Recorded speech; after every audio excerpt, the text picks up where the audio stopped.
Samahan niyo kami sa pagtalakay sa makahalagang issue ng lipunan at pag-iimbestiga sa kasalukuyang estado ng ating bayan dito lamang sa Assignment.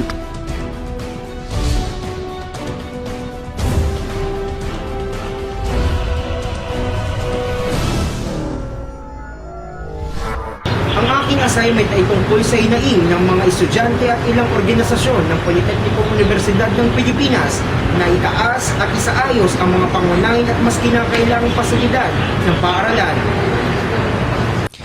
Kilala ang PUP na isa sa mga pangunahing state universities sa ating bansa na mayroong mataas na kalidad ng edukasyon at may mababang matrikula sa kolehiyo.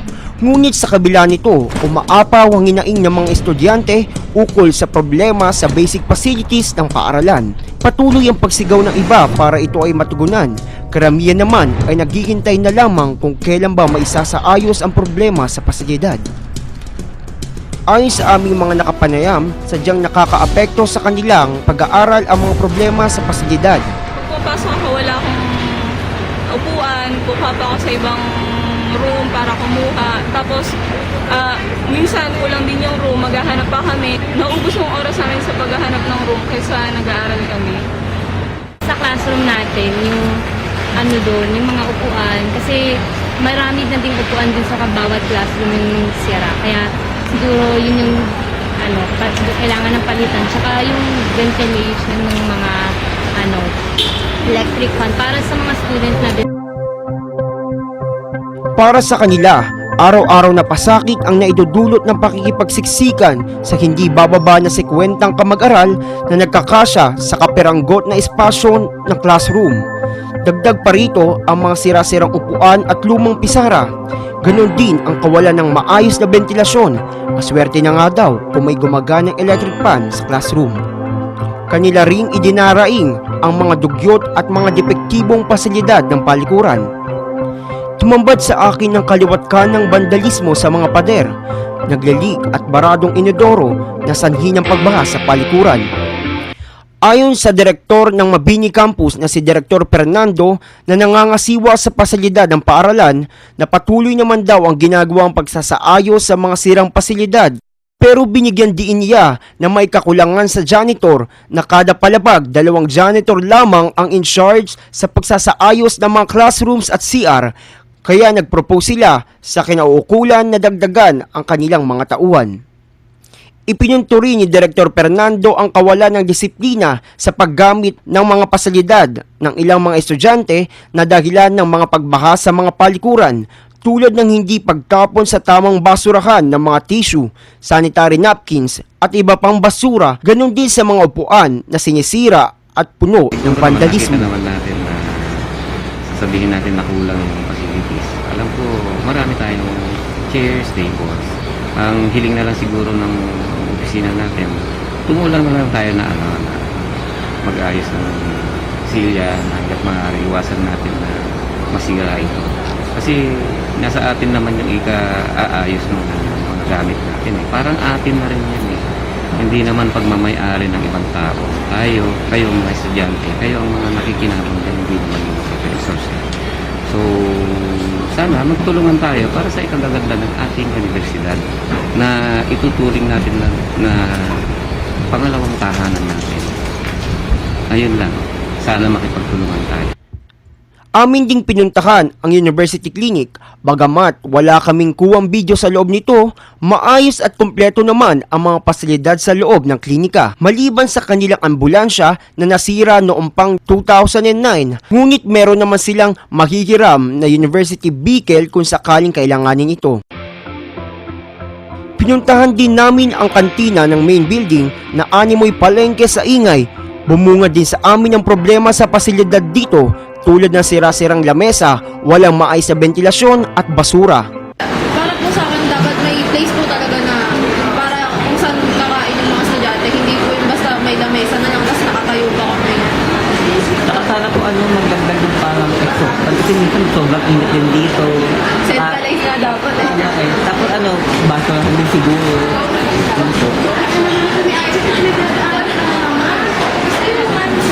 Dito. Kulang. Sa inyo na walang chairs. Ayaw nga, isa pa din yun.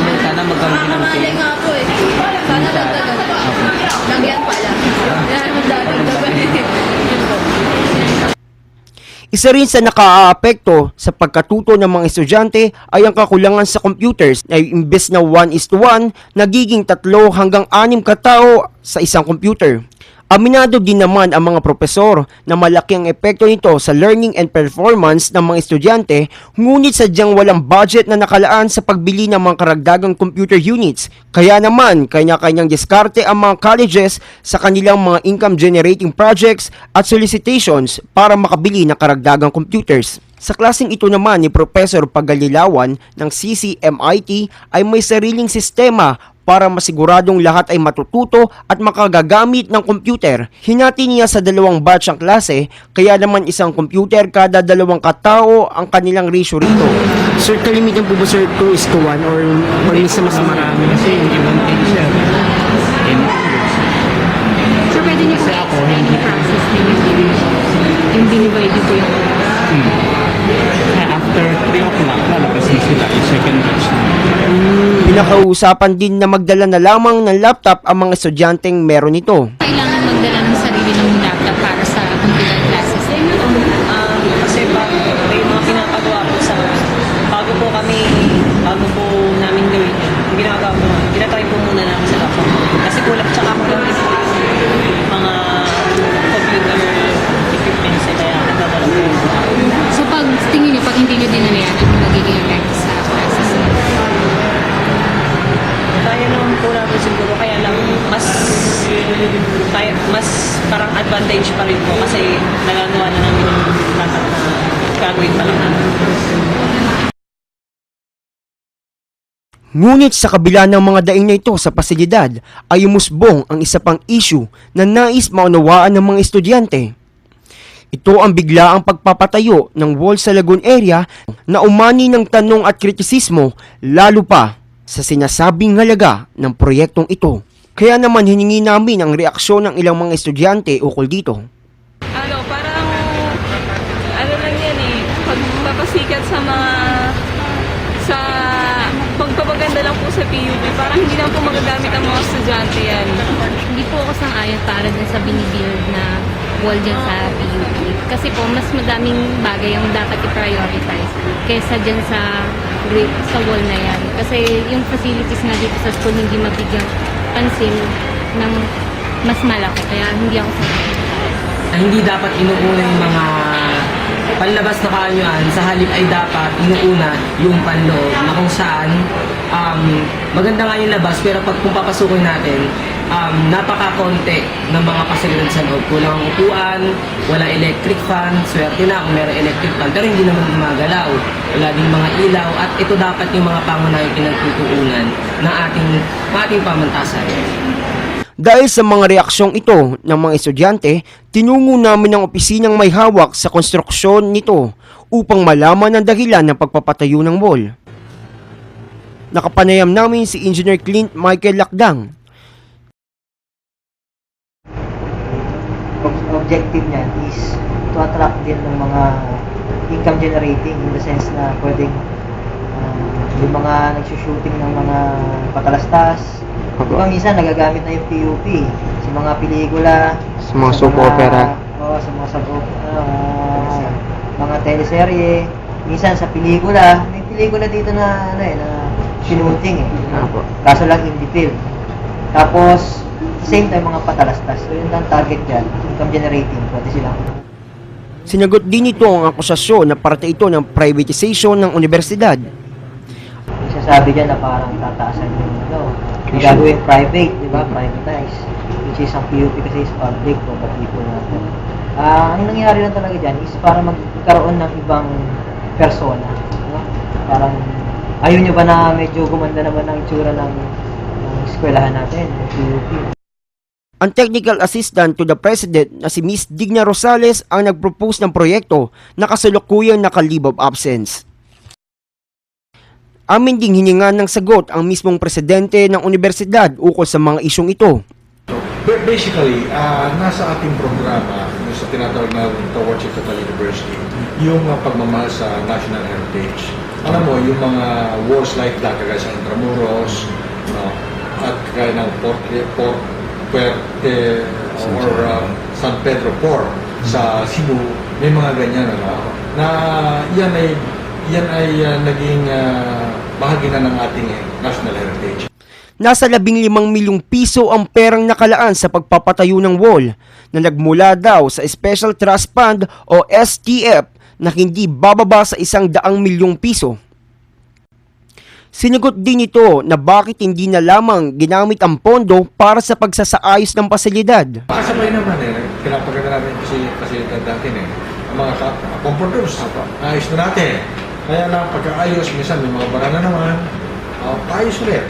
Ang mga library books, marami tayong libro. Kahit pa sila sa library. Ang ating mga classrooms, pinapipinturahan natin.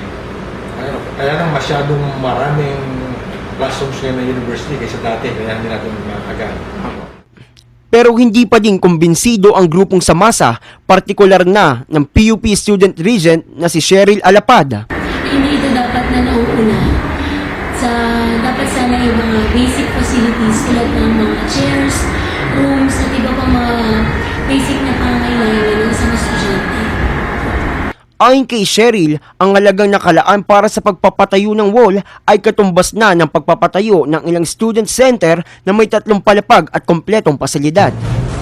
Patuloy ang kanilang hakbangin upang maiprioritize ang pagsasaayos ng basic facilities at pagdagdag sa budget ng universidad. Tuwiran din niyang sinabi na ang budget sa edukasyon ay hindi dapat nililimos na dapat binibigay ng gobyerno dahil ito'y kanilang obligasyon at patuloy ang pakikipaglaban para sa mataas na budget para sa edukasyon. Binigyan diin ng Budget Services Office na ang kabuoang budget ng university sa taong ito ay umaabot sa 677,582,000 pesos na mula sa national government at ni kusing walang nakalaan para sa pasilidad. Kaya naman ang kinita daw sa mga income generating programs ang siyang napupunta sa Special Trust Fund o STF na umaabot sa mahigit 100 milyon at sa taong ito nga daw ay 37% ng STF ang nakalaan para sa pasilidad, 31% naman para sa maintenance at 32% naman para sa personal services. Habang ginagawa ko ang assignment na ito, natuklasan ko ang mas malalim na dahilan na nagtatago sa mga problema sa pasilidad. Mapwera sa kawalan ng budget, ito ay ang kawalan ng disiplina at kapabayaan ng ilang estudyante.